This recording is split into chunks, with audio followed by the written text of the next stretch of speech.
Now at 6, Freeman Hospital in Joplin looks to fill hundreds of open positions as healthcare workers across the country deal with burnout. Plus, Pittsburgh Community Schools changed how band class counts towards graduation requirements. The 4 states' most watched news starts now. Heavy rains possible tonight in parts of the 4 states. This is KOAM News at 6. We turn first to meteorologist Doug Ketty for a first look at the forecast. Doug? Yeah, Jordan, showers and thunderstorms, several chances as we head into the weekend. The good news here is nothing's going on right now. So for high school football, we look fine. We have pretty much clear skies across the region, but we'll start to get some scattered showers and thunderstorms developing along the state line of Kansas and Oklahoma late this evening and then into the overnight hours for us tonight. It's very comfortable right now, upper 60s to lower 70s on the Kansas and the Oklahoma side. Clouds will increase during the evening, and then late evening into the overnight hours, we'll start to get spotty showers and thunderstorms. Some of these could be kind of strong late tonight, some small hail, some gusty winds. But look how it really comes together late tonight. So here's about 3 o'clock in the morning. We move to 6, 7 a.m. Very heavy amounts of rain plowing through the region. A lot of areas could pick up 1 to 2 inches. And again, some of those storms could be strong. Through the evening hours, we'll drop back through the 60s. We're only going to bottom out into the upper 50s a little bit later on tonight. On top of all this, we have a pretty decent severe threat Sunday afternoon. So we're going to break that down for you here in just a bit. You have a lot to talk about. Doug Ketty, we'll see you in a little bit. Thank you so much. With more than 200 open positions, Joplin's Freeman Health System is looking to hire. KOAM's Mike Mahoney went to Freeman to learn what's behind this need for new employees. Joplin's Freeman Hospital has more open positions than it's ever had before. We have around 200 open positions. Now I'm talking everything from nutrition services to nursing, maintenance, admissions, office work, clinic work, all of that. Freeman's Chief Human Resource Officer says they are one of many hospitals across the country that's trying to replenish its staff after many employees got burnt out during the pandemic. She also says that while there are many jobs that don't require an education in medicine, there's also plenty of opportunity for those without that education to acquire one, as well as a related job through Freeman. We have developed our own scrub tech program, and that is where we hire, you may not have any experience at all, but you're interested in healthcare and interested specifically in the OR. We have a very comprehensive program that we train and educate, and they're right on site, and then they just roll right into that position. Freeman is also on the hunt for nurses, and their chief nursing officer says she is proof that the hospital can help those willing to work hard reach that goal. I started here straight out of high school as a unit secretary, worked as a nurse tech, and worked my way up from nurse to charge nurse, director, and then chief nursing officer. So I like to tell people all the time that Freeman is an awesome place to grow and a place to have a career, and no matter what you want to do, it's achievable if you are willing to work hard. In Joplin, Mike Mahoney, KOAM News. Freeman says that while there are still plenty of open positions, they've had a lot of success at a recent hiring fair. And a lot of promising nurse applicants they're interviewing right now. Well, Pittsburgh high school band students are getting more recognition for the hard work they put in thanks to a new move by the school to give students more extracurricular options. KOAM's Bronte Sorotsky is live at Hutchinson Field with more. Thanks to a new requirement by the Board of Education, marching band now counts as a PE credit. PE credit is required for graduation. Due to the physical component of marching band, educators decided that the activity qualified as a PE credit. Now students will continue to exercise every day while getting a more flexible schedule to pursue their passions. Maybe they want to get involved in a culinary course in their freshman year. Maybe they want to take vocal music as well. There are like so many great electives here at the high school. And so this allows our students to have a more flexible schedule.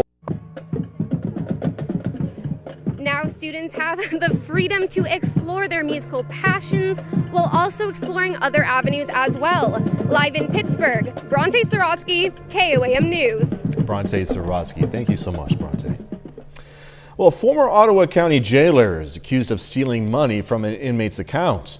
Clifford DeMond is charged with grand larceny and computer fraud. Now, according to court documents last month, Clifford used 2 other county sheriff employees' login information to reopen a released inmate's account. Clifford then used the Release Pay debit card to make purchases at a shoe store and at a Walmart, spending more than $2,400. He's scheduled to appear in court November 1st. Quapaw Nation in Oklahoma has become the 6th tribe included under the McGirt decision. The U.S. Supreme Court decision found that states have no jurisdiction over crimes committed on tribal reservations by or against tribal citizens. The Oklahoma Court of Criminal Appeals yesterday upheld the dismissal of a lewdness charge in Ottawa County against a member of the Quapaw Nation because it happened on tribal land. The Cherokee, Chickasaw, Choctaw, Muskogee, and Seminole nations were previously included under this decision. Coming up, Fire Prevention Day at an area school provides a lesson for students and training for firefighters. Plus, Missouri Southern expands its community outreach by visiting different communities in southwest Missouri. Diamond, Missouri elementary students today got a lesson on fire safety. It's Fire Prevention Day for Diamond Elementary. School tested its fire alarms and students practiced evacuating in a safe, orderly fashion. It's also a chance for the firefighters themselves with the Diamond Area Fire Protection District to get some rescue training. As part of the drill, 2 students right there stayed behind, and the fire crew, as we saw, had to enter the school to search for them. You know, student safety is so incredibly important, and you know, we've got to make sure that we're prepared at all times for any type of emergency, and as many drills as we can have, unless it's the real thing, it's completely different. After the drill, the fire crew gave a fire safety talk with each class and showed students their fire safety trailer. Missouri Southern is making stops across southwest Missouri as part of its Green and Gold Tour. Today, university officials, students, and mascot Rory, the lion, visited Nevada. High school students at each stop can enter a drawing for a $1,000 scholarship given away during halftime at certain football games. Officials say the tour is a way for the school to connect with communities and prospective students. This afternoon we have an event at the high school where we're serving Kona Ice to students, and then we'll be at the football game tonight against Aurora. It turns out that we have 14 current students who come from Nevada and about 304 alumni from this area. So we have a great presence here, and it's just great to bring Missouri Southern to the community. The next stop on the tour is going to be Seneca, but no date has been announced yet. In Missouri, St. Louis County School District has scheduled a collective self-care day on November 1st.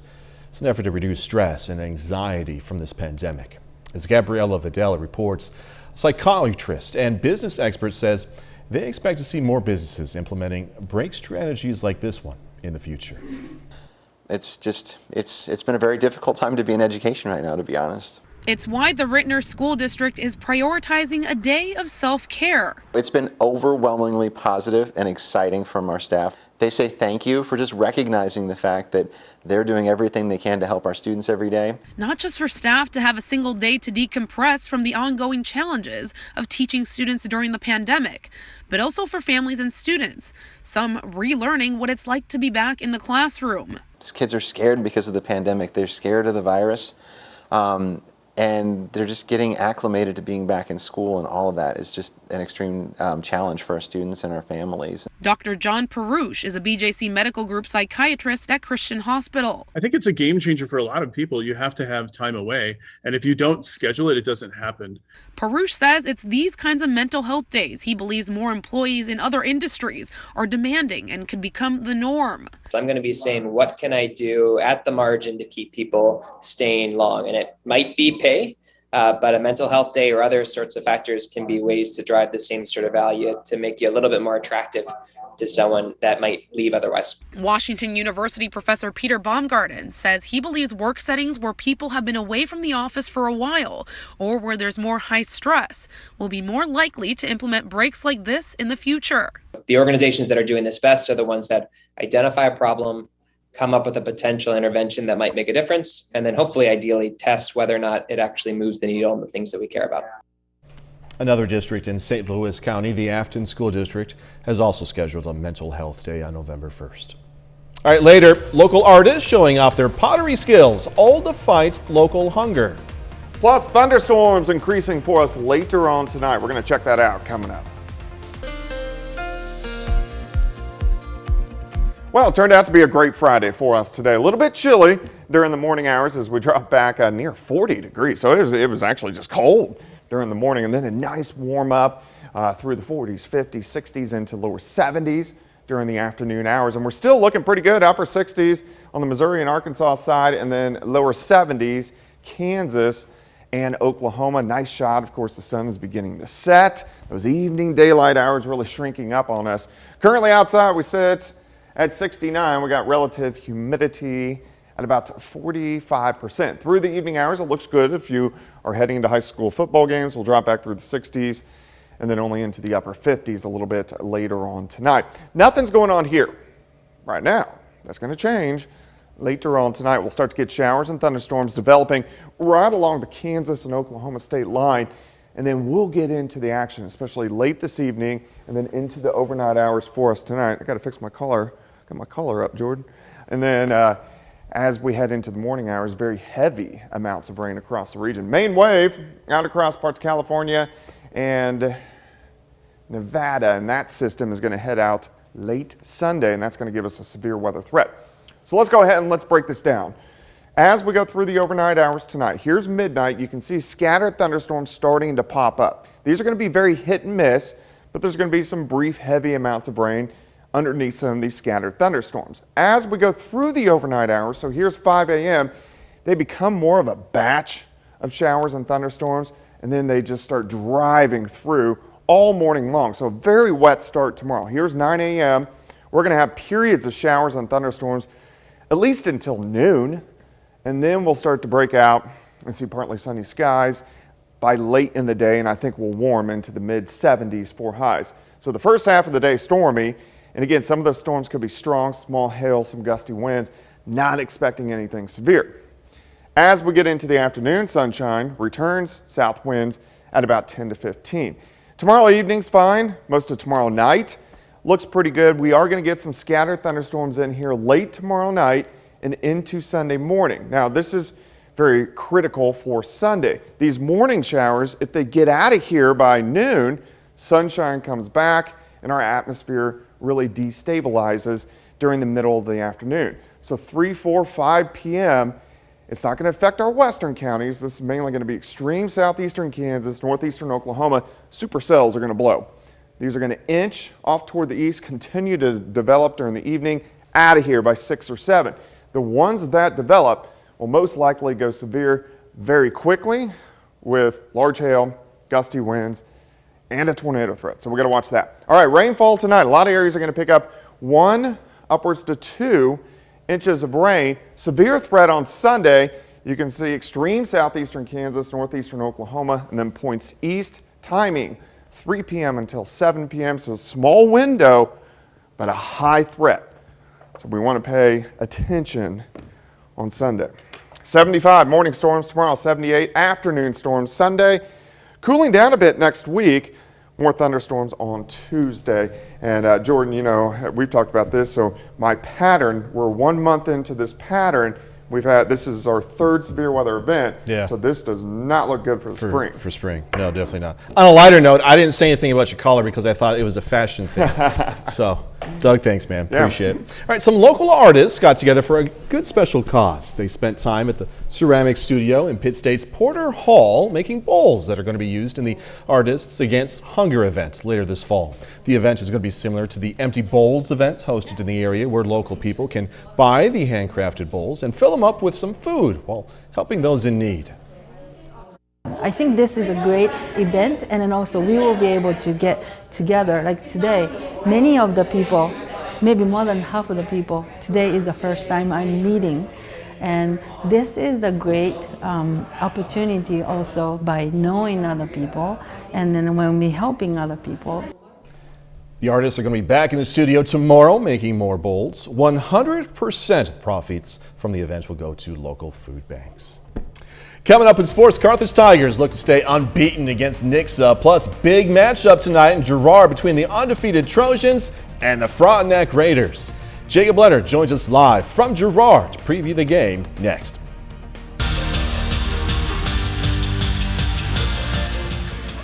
Welcome back and welcome to Girard, where tonight the Trojans host the biggest game in Southeast Kansas. The Trojans are at home this evening, looking to finish off a perfect regular season and earn a district championship against the Frontenac Raiders. Girard enters the night with a perfect 7-0 record, while Frontenac is 6-1. The Raiders' only loss was all the way back in Week 2 to Coweta, Oklahoma. Frontenac has the tough task tonight of facing a Girard defense that's been one of the best in the area. The Trojans, I'm not kidding, are allowing just 9 points per game and have given up only 21 total points in the last 3 weeks. Defensively, I think we're playing very well as a group. We're tackling pretty well. We're fitting where we need to fit, and that's kind of how it has to work. It's not just one person, but they're all kind of working together to get the job done. Very aggressive on defense. Tremendous linebacker. Just great ball players. Coach Philpott's done a tremendous job. Girard plays extremely hard. They don't beat themselves, so they've just played well all season. That's the biggest one in Southeast Kansas. This one is the biggest one in Southwest Missouri tonight. Carthage Tigers on the road against Nixa. Now Carthage is 8-0, Nixa is 7-1. With a win tonight, the Tigers would finish off a perfect regular season and clinch their second consecutive COC League championship. Moving on to the NFL, the Kansas City Chiefs are 3-3 in their first 6 games. Last week they went on the road, picked up a big 31-13 win over Washington. This week they remain on the road, this time facing the Tennessee Titans. Now, like we do here every Friday night right now, it's time to hear from the voice of the Chiefs, Mitch Holtis, in this week's Minute with Mitch.